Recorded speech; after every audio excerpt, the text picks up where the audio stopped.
Welcome. This presentation provides a clinical overview of Midodrine, an oral vasopressor frequently encountered in both inpatient and outpatient settings. We will explore its mechanism, approved and off-label uses, the evidence behind its application, and key clinical considerations. This content is for educational purposes only and does not constitute medical advice. Midodrine is administered as a prodrug. After oral ingestion, it undergoes hepatic metabolism, where it is converted to its active metabolite, Midodrine. Midodrine is a potent and selective alpha-1 adrenergic agonist. Its primary effect is to stimulate alpha-1 receptors on both arteries and veins, leading to systemic vasoconstriction. This action increases systemic vascular resistance and, consequently, mean arterial pressure. It is crucial to note that Midodrine has no direct beta-adrenergic effects, meaning it does not directly impact heart rate or cardiac contractility. Despite its widespread use, Midodrine has only one FDA-approved indication: the treatment of symptomatic orthostatic hypotension in patients with autonomic failure. However, its clinical utility has expanded into numerous off-label applications. In the intensive care unit, it is often used as a weaning bridge to help transition patients off intravenous vasopressors. Other significant off-label uses include preventing hypotension during hemodialysis, managing hepatorenal syndrome and refractory ascites in cirrhosis, and treating conditions like postural orthostatic tachycardia syndrome, also known as POTS, and recurrent vasovagal syncope. The evidence supporting Midodrine's use for vasopressor weaning in the ICU is weak.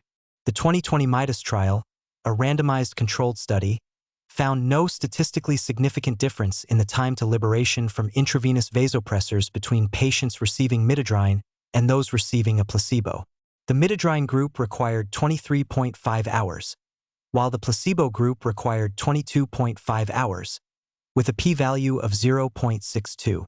These findings were corroborated by the POVER trial and subsequent meta-analyses, which concluded that the evidence for this indication is imprecise and fails to show consistent benefits in mortality or length of stay. The most significant risk associated with Midodrine is supine hypertension. When a patient lies flat, the drug's vasoconstrictive effect can cause a dangerous spike in blood pressure, with increases of 16 to 18 millimeters of mercury reported. To mitigate this, patients should not receive a dose within 4 hours of bedtime and should remain upright after dosing. Another common adverse effect is reflex bradycardia, where the increase in blood pressure triggers the baroreceptor reflex, causing the vagus nerve to slow the heart rate. This occurs in approximately 7 to 15% of patients.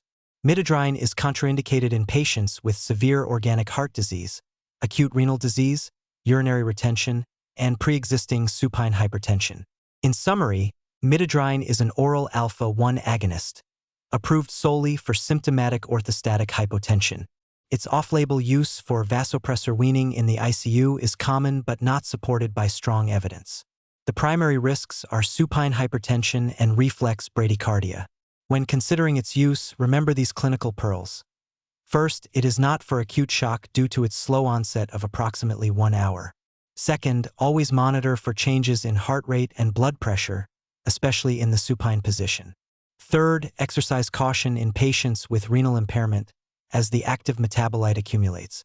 Fourth, follow the timing protocol and avoid dosing within 4 hours of bedtime. Despite its limitations, Midodrine remains a low-cost tool in the clinician's arsenal, often used when its potential benefits are weighed against the weak evidence base. Thank you for your attention.